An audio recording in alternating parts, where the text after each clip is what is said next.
श्री कृष्ण। हम आज की क्लास कृष्ण भगवान जी को ऑफर करते हैं। बहुत बहुत धन्यवाद कृष्ण भगवान, और हमारी गलतियों को माफ़ करें। हम कर रहे हैं श्रीमद् भागवतम, भागवत पुराण, भागवत कथा विस्तार में। अभी चल रहा है महिमा, भागवत कथा की महिमा की क्यों पढ़ना चाहिए श्रीमद् भागवतम, क्या फ़ायदे हैं इससे, है ना। हम लोग कर रहे हैं 5वां अध्याय, जहाँ पे धुंधकारी का वध कर दिया है वो 5 वैश्याओं ने। तो देखिए, एक आत्मदेव की हट कि मुझे पुत्र चाहिए, मुझे संतान चाहिए, जो कि उसके नहीं लिखी है। जैसे अभी हम लोग एस्ट्रोलॉजर के पास जाते हैं ना, कुछ प्रॉब्लम होती है लाइफ में, तो हम जाते हैं, दिखाते हैं, तो वो लोग क्या देख करते हैं, हमारी कुंडली देख के बताते हैं। कभी कभी कुछ चीज़ें होती है वो बोलते कि नहीं है आपके लिए, है ना। वैसे ही आत्मदेव को एक महान ऋषि मुनि मिल गए, उन्होंने कहा तुम्हारे संतान लिखी ही नहीं है, 7 जन्म, अगले 7 जन्म तक भी नहीं लिखी। पर वो माने नहीं, हट करे। उन्होंने बोला नहीं, मुझे तो संतान चाहिए कैसे भी। तो सन्यासी ने देखा कि ये तो मानेगा नहीं, तो इसको एक फल दिया, संतान हुआ। क्या हुआ, इतना कुछ दुष्ट संतान हुआ, सब कुछ खत्म कर दिया, आत्मदेव का नाम खत्म कर दिया। जबकि आत्मदेव बड़े ही अच्छे ब्राह्मण थे, अमीर ब्राह्मण थे, नाम था एक समाज में, सब कुछ खत्म कर दिया। आत्मदेव भी बोले कि इससे अच्छा तो संतान ही नहीं होती थी, है ना। और उसकी धुंधुकारी की माँ धुंधली ने भी आत्महत्या कर ली। धुंधकारी इतना अत्याचार करता था, डर के मारे उसने भी आत्महत्या कर ली और धुंधकारी की हत्या कर दी, जो ये वैश्याओं के साथ रहता था। तो कितनी सारी चीज़ें होती है यहाँ पे देखने के लिए कि जो एक हमारे हिस्से में नहीं है, मतलब हम चाह रहे हैं और हमको नहीं मिल रहा है, मतलब हमारे लिए नहीं है, तो उसके लिए हट नहीं करना चाहिए, है ना। और एक अच्छी संगत रखनी चाहिए। कोई भी हो, कैसे भी हो, आपके दोस्त या उठना बैठना या बात जो करते हैं, मिलना जुलना करते हैं, अच्छे लोगों के साथ करना चाहिए। सबके पास बुद्धि है, कृष्ण भगवान ने सबको दी है, उससे समझ के सही इंसान से दोस्ती करनी चाहिए। लगे वो सही नहीं है आपके लिए तो तुरंत छोड़ देना चाहिए। यहाँ पे आत्मदेव ने बहुत दुष्ट कर्म किए, हद से ज़्यादा। तो क्या हुआ, उसका अंत भी इतना दर्दनाक हुआ, है ना। उन लोगों ने रस्सी से बांध के उसको मारा, फिर खौलते हुए चिंगारियाँ उसके ऊपर डाल दी। सोचे कितनी दर्दनाक उसकी मौत हुई। तो ये हमेशा याद रखिएगा कि हम चाहते बहुत कुछ है, पर हमें वही मिलता है जो कृष्ण भगवान चाहते हैं, जो हम लिखा के हैं। तो उसमें संतुष्ट रहना। जो मिला है उसकी खुशी करिए, जो नहीं मिला उसका दुख करके कोई फ़ायदा नहीं है, उसका गम करके। जैसे किसी किसी के माँ बाप के साथ बच्चे नहीं रहते हैं, नहीं लिखा के लाए ना, तभी तो बच्चे साथ में नहीं है आपके। बहुत सारे होते हैं, किसी के बच्चे अच्छे नहीं होते हैं, बहुत दुख देते हैं, तो वैसा लिखा के लाए। किन्हीं के पास सक्सेस नहीं मिलता है, किसी के पास धन नहीं होता है, कितना कुछ। कोई गांव में है, कोई शहर में है, कोई विदेश में है। तो जो है वो सब लिखा के लाए, वैसा उनके लिए विधाता ने चुना है, कृष्ण भगवान ने चुना है, इसके लिए वैसा जीवन है। उसको हमें स्वीकारना है, एक्सेप्टेंस लाना है ना, कि जो है बहुत अच्छा है, कृष्ण भगवान का धन्यवाद। और अच्छा चाहिए तो मेहनत करिए, कृष्ण कृष्ण करिए, बहुत ज़्यादा मांगना नहीं, बस यही मांगना जो भी हो रहा है कृष्ण भगवान आपकी मर्जी से हो रहा है। आपको ऑफ़र क्या, मेरी गलतियों के लिए मुझे माफ़ करें, धन्यवाद आपका, इतना कुछ दिया आपने हमें, है ना। इतनी ख़राब स्थिति तो नहीं है कि ना हम रोड पे हैं, गरीब है, ऐसा नहीं है। कितने मस्ती से अपने अपने घर में ऑनलाइन बैठ के क्लास कर रहे हैं सब कोई। तो इसलिए बहुत ज़रूरी है कि जो मिला है उसमें खुश रहें, संतुष्ट रहें और उसको एंजॉय करें बेसिकली। चलिए अभी हम आगे देखते हैं कि जब ये वैश्याएँ मार दी धुंधकारी को, उसके बाद क्या हुआ, है ना। जिज्ञासा भाभी आप पढ़ेंगे हिंदी का? Okay ma'am. हाँ, ये पढ़िए। जय श्री कृष्णा। जय श्री कृष्ण। वे उल्टाएं धुंधुकारी की सारी संपत्ति समेट कर वहां से चंपत हो गईं। उनके ऐसे ना जाने कितने पति थे और धुंधुकारी अपने कुकर्मों के कारण भयंकर प्रेत हुआ। वह बवंडर के रूप में सर्वदा दसों दिशाओं में भटकता रहा था तथा शीत घाम से संतप्त और भूख प्यास से व्याकुल होने के कारण हा दैव चिल्लाता रहता था, परंतु उसे कहीं भी कोई आश्रय न मिला। कुछ काल बीतने पर गोकर्ण ने भी लोगों के मुख से धुंधुकारी की मृत्यु का समाचार सुना। तब उसे अनाथ समझकर उन्होंने उसका कयाजी में श्राद्ध किया और भी जहां जहां वे जाते थे उसका श्राद्ध अवश्य करते थे। ठीक है, हम यहाँ तक करते हैं। तो अभी धुंधकारी की हत्या कर दी वैश्याओं ने, और वहाँ से सारा धन संपत्ति समेट के निकल गई, है ना। तो वैश्या थी, तो ऐसे तो न जाने कितने ही पति थे उनके, वैश्याओं के। तो हमें वैसे भी सतर्क रहना चाहिए। फिर धुंधकारी ने इतने कुकर्म किए कि मरने के बाद उसकी जो आत्मा थी उसको हवा का रूप मिला, और वो दर बदर भटक रही थी, है ना। इतना कष्ट था उसको, वो हवा के रूप में था, भूखा था, वो कुछ खा पी नहीं सकता था। तो वो बस यहाँ से वहाँ भटक रहा था और बहुत ही कष्ट में था, और वो कष्ट में हा देव चिल्लाता रहता था, पर उसको कोई आराम नहीं मिल रहा था। तो काफ़ी समय बीत गया। उसके बाद गोकर्णा जी, जो कि तीर्थ में निकल चुके थे बहुत पहले, अपने पिता को भेज के, वन में भेज के, वो भी अपने तीर्थ में निकल गए थे। तो उनके सुनने में आया कि धुंधकारी की मौत हो गई है।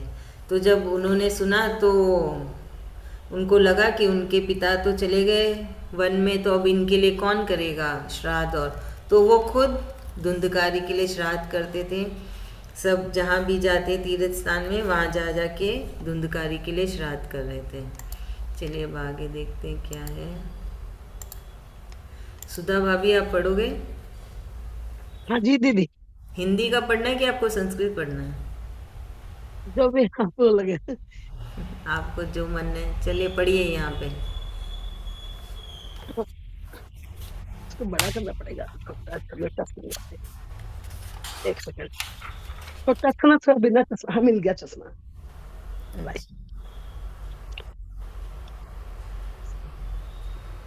अच्छा। जय श्री कृष्ण। इसी प्रकार घूमते घूमते गोकर्ण जी अपने नगर में आए। रात्रि के समय दूसरों की दृष्टि से बचकर सीधे अपने घर के आंगन में सोने के लिए पहुंचे। वहां अपने भाई को सोया देख आधी रात के समय धुंधकारी ने बड़ा विकट रूप दिखाया। वह कभी भेड़ा, कभी हाथी, कभी भैंसा, कभी इंद्र, कभी अग्नि का रूप धारण करता। अंत में वह मनुष्य के आकार में प्रकट हुआ। ये विपरीत अवस्थाएं देखकर गोकर्ण ने निश्चय किया कि यह कोई दुर्गति को प्राप्त हुआ जीव है। तब उन्होंने उससे धीरे पूर्वक पूछा। गोकर्ण ने कहा, तू कौन है? रात्रि के समय ऐसे भयानक रूप क्यों दिखा रहा है? यदि यह दशा कैसे हुई, हमें बता तो सही। तू प्रेत है, पिशाच है, अथवा कोई राक्षस है? सूत जी कहते हैं, गोकर्ण के इस प्रकार पूछने पर वह बार बार जोर जोर से रोने लगा। उसने बोलने उसमें बोलने की शक्ति नहीं थी, इसलिए उसने केवल संकेत मात्र किया। तब गोकर्ण ने अंजलि में जल लेकर उसे अभिमंत्रित करके उस पर छिड़का। इससे उसके पापों का कुछ शमन हुआ, और वह इस प्रकार कहने लगा। प्रेत बोला, मैं तुम्हारा भाई हूँ, मेरा नाम धुंधकारी है।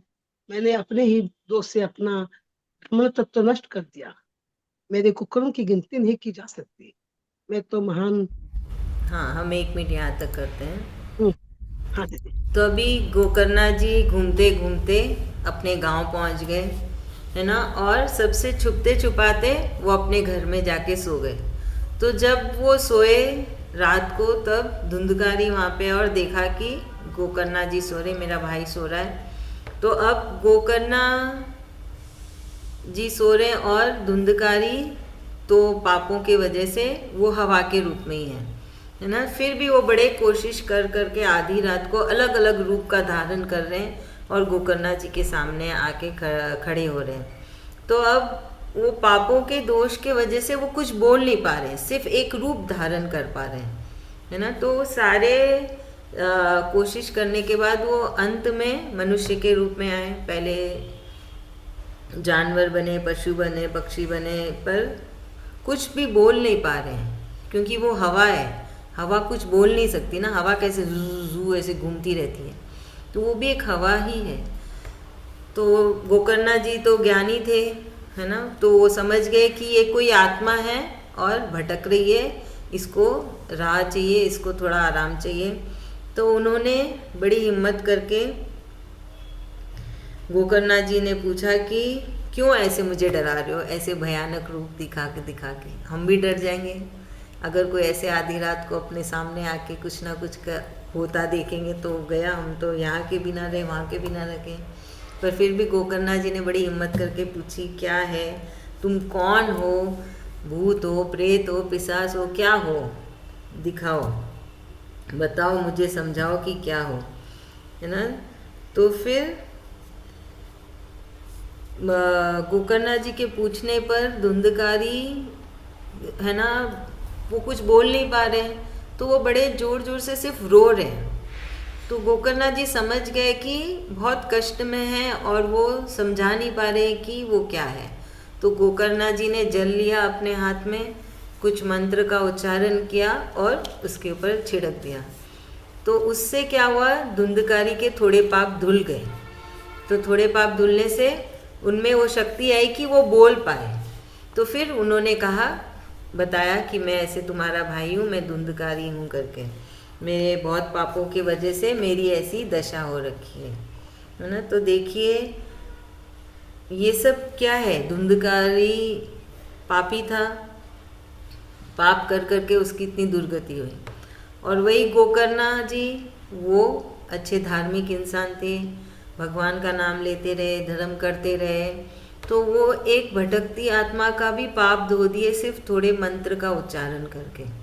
तो ये क्या है, वो गोकर्णा जी के पास इतनी शक्ति कैसे आई? एक दिन का चमत्कार नहीं था, वो जन्म के बाद से ही हमेशा भगवान में लगे रहे, अच्छे कर्म किए, तीर्थ किए, नाम लिया, तो खुद से उन्होंने अपने अंदर, अपने आसपास इतनी ऊर्जा बना ली, है ना। पॉजिटिव एनर्जी बोल लो, पॉजिटिव ऑरा बोल लो, पॉजिटिव वाइब्स बोल लो, कि उनके वो मंत्र उच्चारण से उसका थोड़ा पाप धुल गया।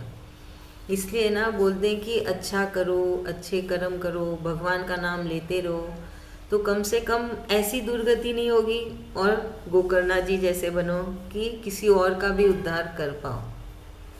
तो ऐसा होता है जब हम बहुत भगवान का नाम लेते रहते हैं, निरंतर निरंतर रोज।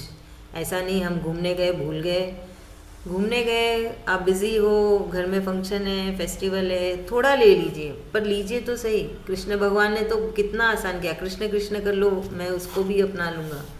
बहुत बड़ा होता है कृष्ण भगवान का नाम, सिर्फ कृष्ण करना भी। कृष्ण भगवान से बातें कर लीजिए।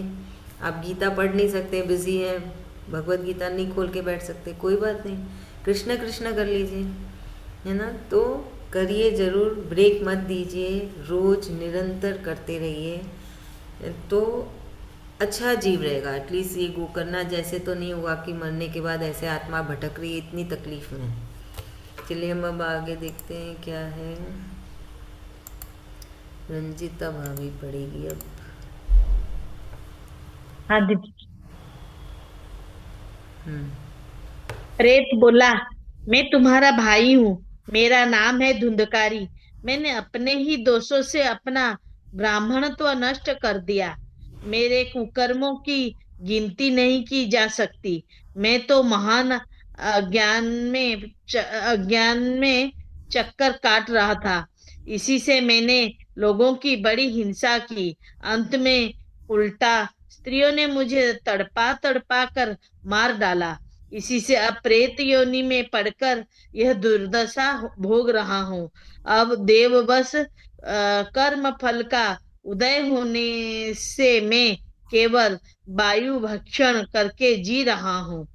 भाई तुम दया के समुद्र हो, अब किसी प्रकार जल्दी ही मुझे इस योनि से छुड़ाओ।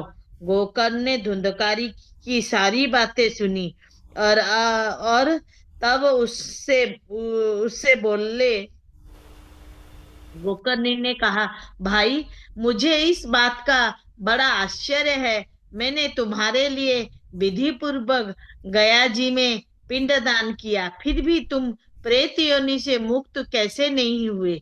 यदि गया श्राद्ध से भी तुम्हारी मुक्ति नहीं हुई, तब इसका और कोई उपाय ही नहीं है। अच्छा, तुम सब बात खोल कर कहो, मुझे अब क्या करना चाहिए?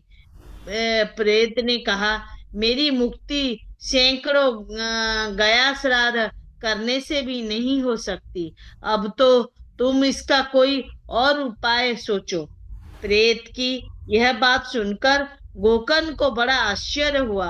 वे कहने लगे, यदि सैकड़ों गया श्राद्ध से भी तुम्हारा मुक्ति नहीं हो सकता, तब तो तुम्हारी मुक्ति असंभव ही है। अच्छा, अभी तो तुम निर्भय होकर अपने स्थान पर रहो।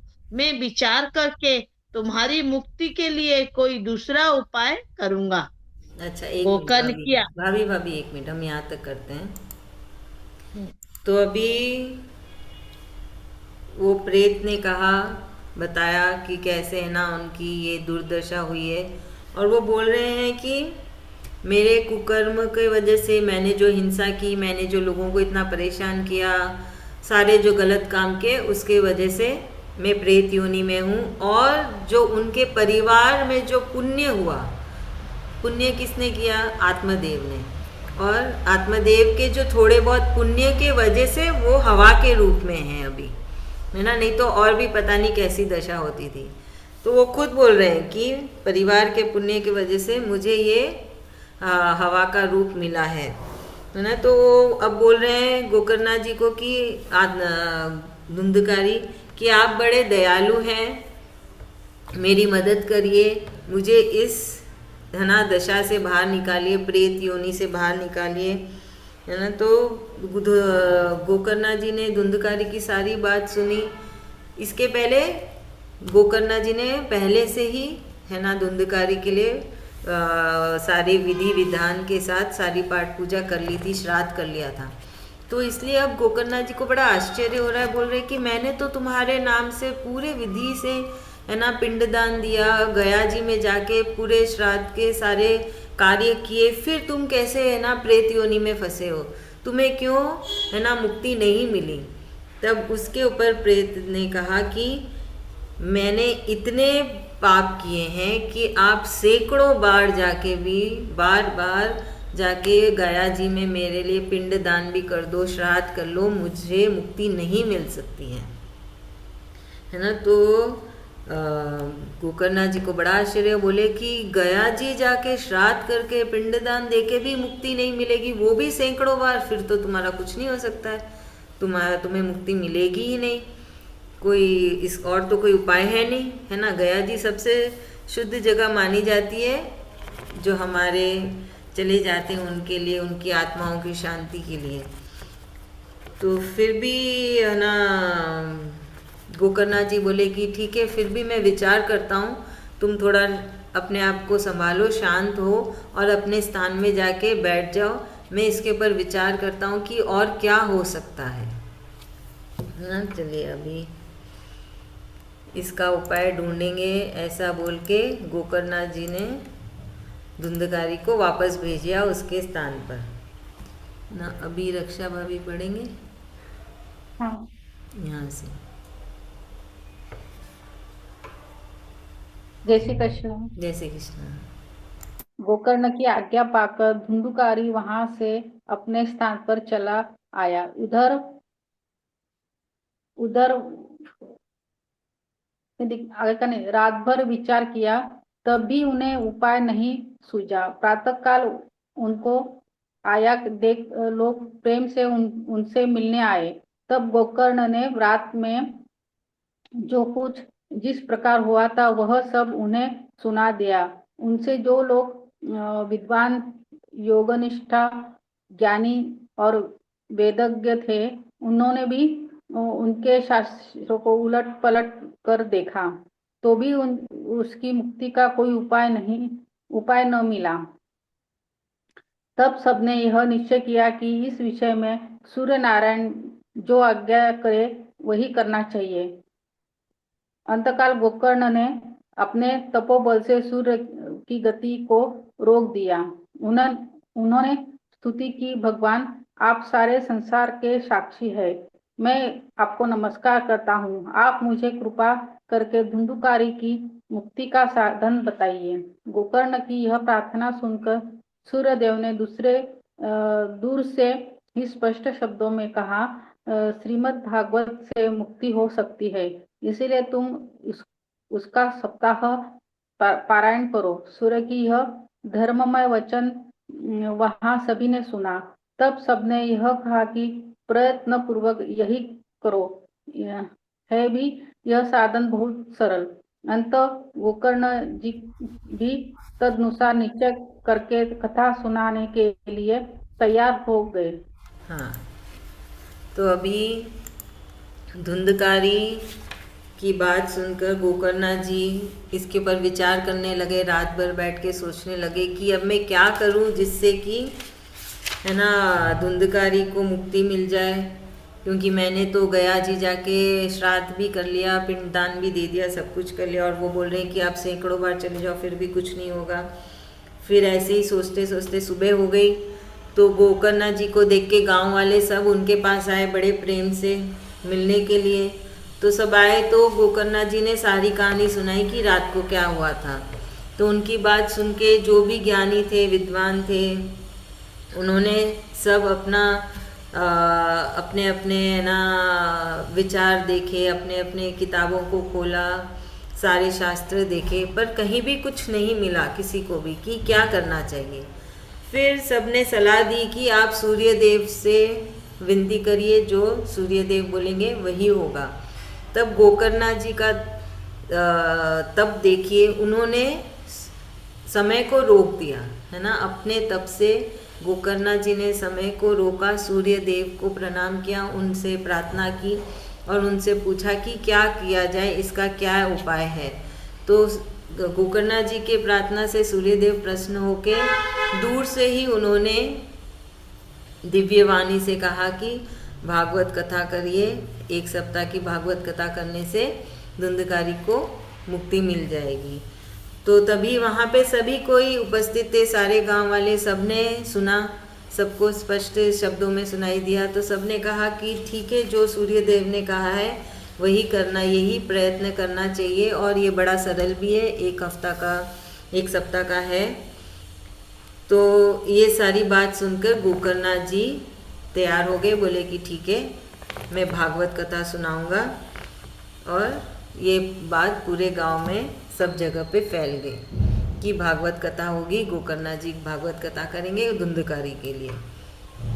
चलिए हम आगे पढ़ते हैं, अभी आगे क्या है।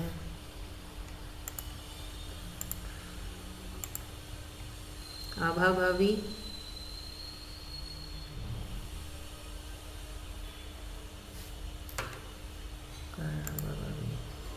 हाँ दीदी प्रणाम। हाँ, जय श्री कृष्णा। श्री कृष्ण भाभी। देश और गांवों से अनेक लोग कथा सुनने के लिए आए।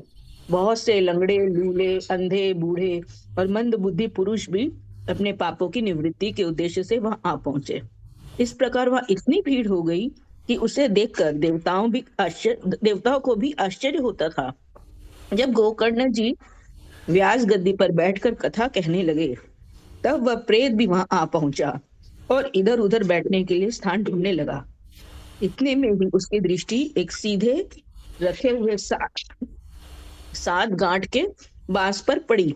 उसी के नीचे के छिद्र में घुसकर वह कथा सुनने के लिए बैठ गया। वायु रूप होने के कारण वह बाहर कहीं बैठ नहीं सकता था, इसलिए बांस में घुस गया। गोकर्ण जी ने एक वैष्णव ब्राह्मण को मुख्य श्रोता बनाया और प्रथम स्कंद से ही स्पष्ट स्वरों में कथा सुनानी आरंभ कर दी। सायंकाल में जब कथा को विश्राम दिया गया, तब एक बड़ी विचित्र बात हुई। वहां सभासदों के देखते देखते उस बांस की एक गांठ तड़ तड़ शब्द करती फट गई। इसी प्रकार दूसरे दिन सायंकाल दूसरी गांठ फटी और तीसरे दिन उसी समय तीसरी। इस प्रकार 7 दिनों में 7 गांठों को फोड़कर धुंधकारी 12 स्कंदों को सुनने से पवित्र होकर प्रेत योनि से मुक्त हो गया और दिव्य रूप धारण करके सबके सामने प्रकट हुआ। उसका मेघ के समान श्याम शरीर पीतांबर और तुलसी की मालाओं से सुशोभित था तथा सिर पर मनोहर मुकुट और कानों में कमनीय कुंडल झिलमिला रहे थे। उसने तुरंत अपने भाई गोकर्ण को प्रणाम करके कहा, भाई तुमने कृपा करके मुझे प्रेत योनि की यातनाओं से मुक्त कर दिया। धन्य भगवती वार्ता प्रेत विनाशिनी। हाँ हाँ, अभी हम यहाँ तक करते हैं, 1 मिनट। तो अभी यहाँ पे सब जगह पे खबर फैल गई कि गोकर्णा जी भागवत कथा करेंगे धुंधकारी के लिए, तो सब कोई वहाँ पे आ गए, है ना। सब अपना अपना पाप धोने भी आ गए, कोई लूला कोई लंगड़ा, किसी को जो भी पीड़ा है, और बहुत ज़्यादा भीड़ इकट्ठा हो गई। तो ये ऐसे देख के देवता भी बड़े आश्चर्य के कि देखिए भागवत कथा सुनने के लिए इतनी भीड़ इकट्ठा हो गई है। और गोकर्णा जी ही भागवत कथा कर रहे थे, तो वो मुख्य स्थान पे जाके बैठ गए और उन्होंने एक ब्राह्मण को बना दिया उनके साथ। मुख्य मुख्य बोलते ना, जो एक को बनाना पड़ता है कि आप सुनेंगे, आप है ना मुखिया है यहाँ पे, तो वैसे गोकर्णा जी ने एक ब्राह्मण देव को बना दिया। तो सब कोई अपनी अपनी जगह लेके बैठ गए।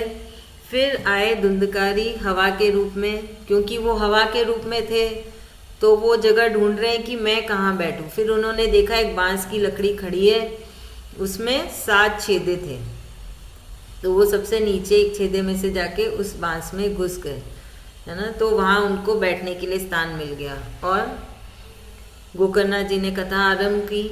तो जब पहले दिन की कथा हुई और सायंकाल को जब विश्राम हुआ, तब बांस की एक लकड़ी एक गांठ फटी। तो ये एक बड़ा चमत्कार देखा सबने वहाँ पे, जो वहाँ बैठे थे। तो ऐसे करके 7 दिन हुए, पूरी भागवत कथा हो गई, पूरे स्कंद हो गए, और एक एक करके रोज एक एक गांठ फटती थी। तो जब आखिरी दिन था तब सबने देखा कि धुंधकारी उसमें से निकले, वो भी बड़े ही दिव्य रूप में, एकदम सुंदर सा रूप लेके, मतलब उनके सारे पाप खत्म हो गए, नष्ट हो गए गोकर्णा जी के भागवत बांचने पे, और वो बड़े ही दिव्य रूप में आए। और निकलते ही उन्होंने तुरंत गोकर्णा जी को धन्यवाद कहा और प्रणाम किया और बोला कि आप बड़े ही दयालु हैं, है ना। चलिए अभी हम चैंटिंग कर लेते हैं, हमारे पास सिर्फ 9 मिनट है। इस दिन हमने चैंटिंग करी थी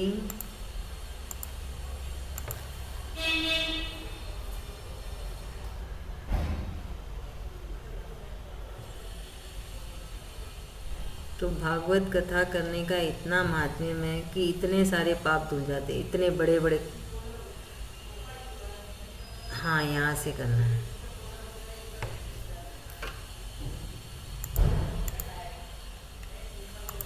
ये श्लोका से चैंटिंग करनी है। कौन करेगा जल्दी? दीदी मैं करूं? हाँ, पढ़िए भाभी। दीदी 17 से ना? हाँ जी, मैंने कौन सा बोला? हाँ, 17 से भाभी। बात्य रूप धरो नित्यम धावन्द सदीशोन्तरम सीतातप परिक्लिष्टो निराहारः पीपासितः न लेभे शरणं क्वापि हा दैवेति मुहुर्वत वदन् कियत्कालेन गोकर्णो मृतं लोकादबुध्यत अनाथं तं विदित्वेव गयाश्राद्धमचीकरत् यस्मि स्थिर्थे तु संयाति तत्र श्रद्धमवर्तयत्। एवं ब्रह्मन् स गोकर्णः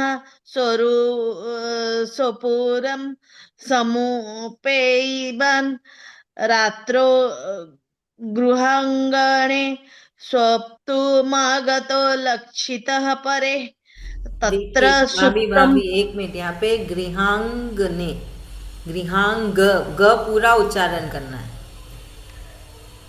रात्रो गृहाङ्गणे हाँ, स्वप्तुमागतो लक्षितः परे तत्र सुप्तं स विज्ञाय धुन्धकारी स्वबान्धवम् निशीथे दर्शयामास महारौद्रतरं वपुः सकृन्मेषः सकृदस्ति सकृच्च महिषोऽभवत् सकृदिन्द्रः सकृच्चाग्निः पुनश्च पुरुषोऽभवत् वैपरीत्यमिदं दृष्ट्वा गोकर्णो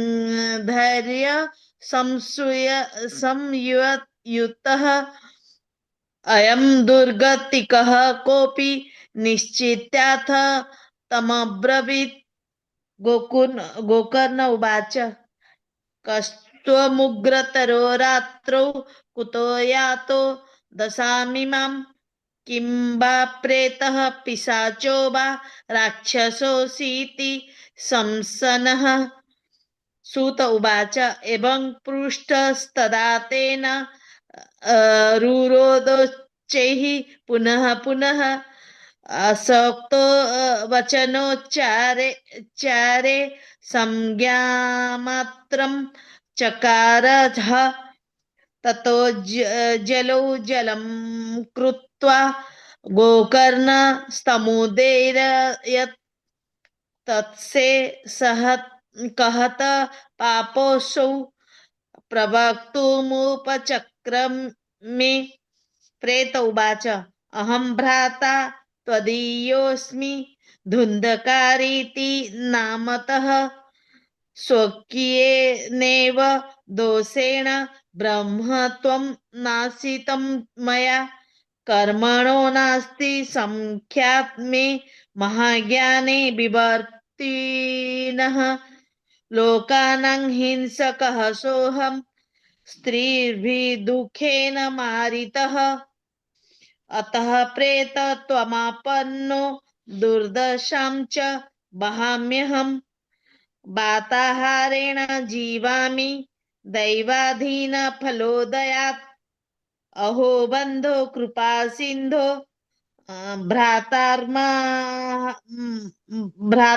भ्रातार्माशु मोचय गोकर्णो वचनं श्रुत्वा तस्मै वाक्यमथाब्रवीत्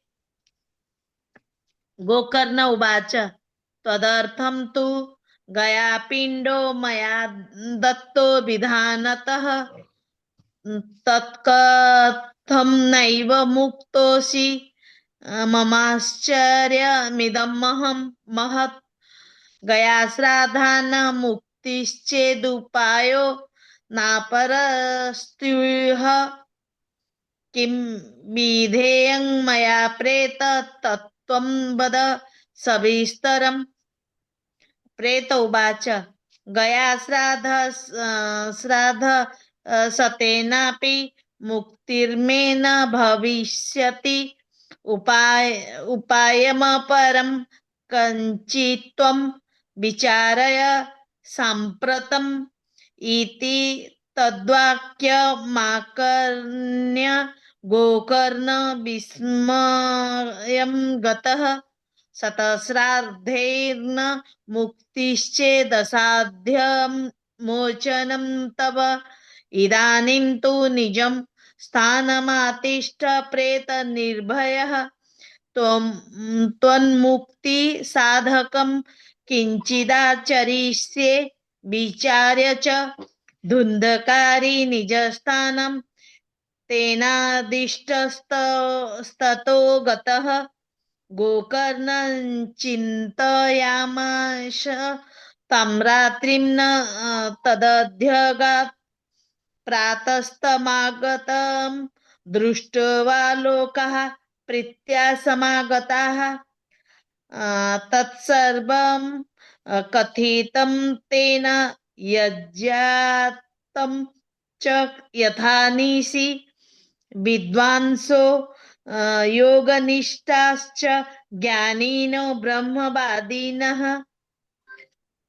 तन्मुक्तिं नैव पश्यन्तः शास्त्रसंशयान् ततः सर्वे सूर्यवाक्यं तन्मुक्तो स्थापितं परं गोकर्णः स्तम्भनं चक्रे सूर्यवेगस्य वैतदा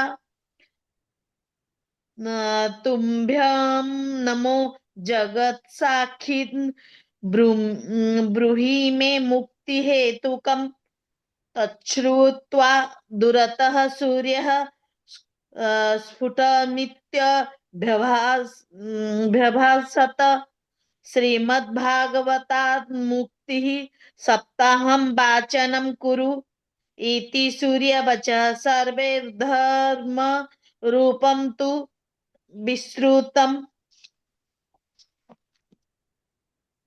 सर्वे ब्रुवन् प्रयत्नेन कर्तव्यं सुकरं त्विदं गोकर्ण निश्चयं कृत्वा वाचनार्थं प्रवर्तितः तत्र संश्रवणार्थाय देशग्रामजना ययुः पंगबन्धवृद्धमन्दाश्च तेऽपि पापक्षयाय वै समाजस्तु महाञ्जातो